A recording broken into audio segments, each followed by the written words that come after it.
Hey physics friends, and welcome to thermodynamics practice problems number 2.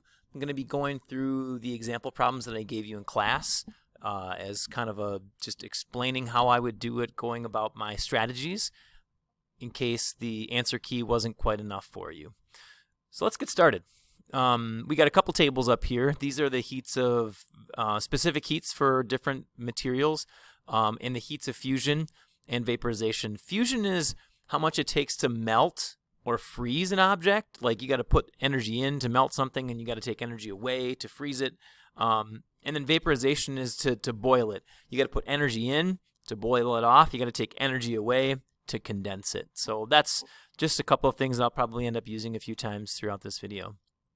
Number 1, can you add thermal energy to an object without increasing its temperature? The answer is yes. Anytime you change the state of an object, like if you were to melt ice, ice is going to stay at 0 degrees Celsius the entire time. Or you freeze something, you're adding energy to it. I'm sorry, if you boil something, you're adding energy to water. You have it on the stove the entire time, but it always stays at 100 degrees. Maybe you've noticed that, like, why am I putting energy into that water? I mean, I'm keeping it on the stove above like a hot burner. Why doesn't it keep going up and up and up and up? It just goes to the boiling point and then stops. So short answer for number 41, yeah, just change the state of the object. Number 43, explain why water in a canteen that is surrounded by dry air stays cooler if it has a canvas that's covered and is keeping it wet. This is evaporative cooling.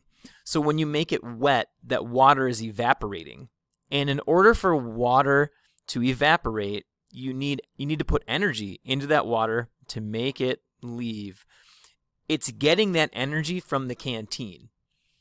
The canteen gives up energy to the water, which then evaporates, and in giving up energy, you're getting colder. You're losing heat. So there is no such thing as cold, only absence of heat. And so you're like losing heat. That means that you're cooling off. And that's number 1. This is called a swamp cooler. If you go on Google or eBay, you can buy coolers that don't require ice. They're just like a mesh around the inside of the cooler. You get it wet, and as it evaporates, the more surface area you have, the more you can evaporate, the cooler it makes the contents. And number 2, this is why you're cold when you get out of the shower. Like when you're in the shower, everything's fine, but the moment you turn the water off, that water starts evaporating from you, pulling heat from your body, which makes you cold. Your body is losing heat to make that water evaporate. Number 61. Years ago, a block of ice, so these are called ice chests. They didn't have electricity, but you just put ice and it would pull heat from the inside to make the ice melt, and it would just drip out, and you'd take that pan, throw it out, and they'd cut the ice. Kind of like if you've ever seen the movie Frozen, they would cut ice in blocks, keep it in insulated caves or ice houses, what they used to call them, throughout the year so that you could deliver them. The Iceman used to come, so maybe we'll get there again one day. Post-apocalyptic. But it says how much heat did the block of ice absorb? So you're wondering how much heat does it take in when it melts? So you're going to put in your mass, which is 20, and the heat of fusion. You grab it from that table up above there, and the heat of fusion for ice, you'll notice, is right here. Pay close attention because ice has a different one than steam, and steam has a different one than water. So they all have their own specific heats. And these are specific heats, but I really meant water. This is how much energy it takes to melt. And this is how much energy it takes to boil, condense.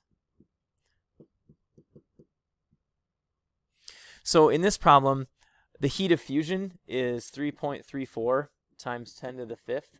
So if you take 20 times that, it's like 6.68 E7. No, I'm sorry, 6.68 times 10 to the 6th. Yeah, because you're multiplying by 2 and adding another one. So that's the correct answer, that many joules. But I like this, 6.68 megajoules. That can very quickly say the exact same thing without having to use all the exponents. And I labeled that as the varsity physics answer. You don't have to do it. It's cool. if you do. You're a card-carrying nerd if you can roll like that. Next question. How much heat is absorbed by ice to become water? This is a two-step problem. Step number one is you have to heat the ice to its melting point. Step two is you're going to then melt the ice into water, because that's what you want. You want water at 0 degrees. So this, it looks like it's a very simple problem, but it's actually kind of complex underneath it all. So when you do this problem, you're going to heat it, MHF. So the mass is 0.1 kilograms, and the heat of fusion is, I'm sorry, when I heat ice, I got a little ahead of myself. When I heat ice, it's MC delta T. When you're changing the temperature, you use the MC delta T. So that's 0.1 times the specific heat of ice, which is 2060, times the change in temperature. And it's going from -20 to 0, so the change in temperature is 20. So when you multiply those things, it equals 4120 joules. So that's how much energy it takes to heat that ice to where it's going to melt. And now when you melt it, 0.1 times the heat of fusion, which is 3.34 times the 10 to the 5th. And you're just going to move the decimal, so it's 3.34 times 10 to the 4th. Now, how much is the total heat did it take? I like to write that as add up all the heat. So you're going to take this plus this, and the total heat ends up being 337,500.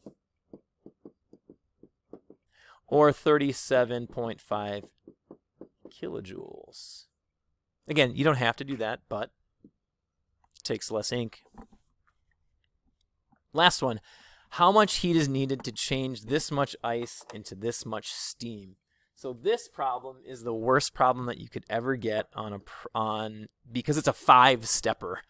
You have to, number one,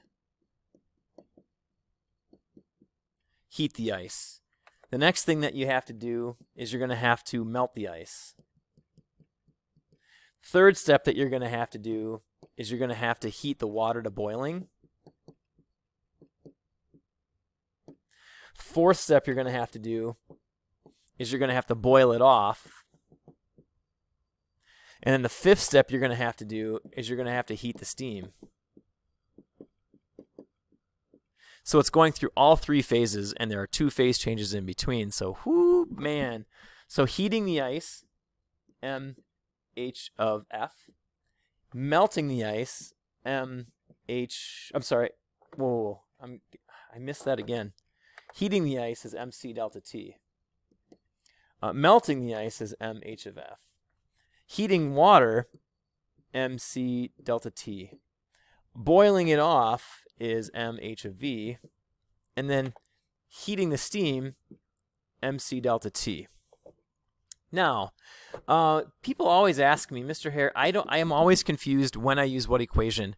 And the fact is that when you look at this, I'm heating up the ice. The ice is changing temperature. I'm heating up the water. The water is changing temperature. I'm heating up the steam. The steam is changing temperature. And in each of those, you'll see that delta T inside of there. So anytime you're changing the temperature, you use the MC delta T portion of it. Now this just becomes a matter of plugging in all my numbers, adding it all up in the end, and it's basically done. So the mass is 3.3 for all of these. The specific heat of ice is 2060.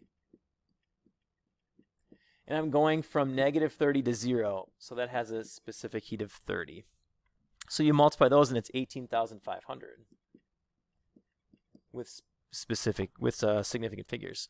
So again, the mass is 0.3, and the heat of fusion is 3.34 times 10 to the 5th, and that turns out to be 100,000. And then heating the water, the mass is 0.3, specific heat of water, And then you're going from 0 to 100. You're not going all the way to 130. You're only going to the boiling point. So the change in temperature is 100. And this turns out to be 125,000 joules. And then boiling it off, again, mass of 0.3. And this is 2.26 times 10 to the 6. So this ends up being 678,000. And then lastly, heating to steam, 0.3. And the specific heat of steam is 2020. And the change in temperature, you're going from 100 degrees steam up to 30 degrees steam. So then this ends up being 18,200. Now, a point to note, take a look. Boiling water is really energy intensive, like super energy intensive. It's like you could add all the rest together and it's still twice as much as all the rest combined. Boiling water is really takes a lot of energy to do so. So how much heat is it totally? You add these things together and you end up with 940,000. So 9.40, you got to have 3 significant figures, times 10 to the 5th joules. Thanks for watching. I hope I clarified some questions that you had. If you do have any more questions, you're always welcome to shoot me an email or stop in. I'd love to talk more about it. Thanks a lot.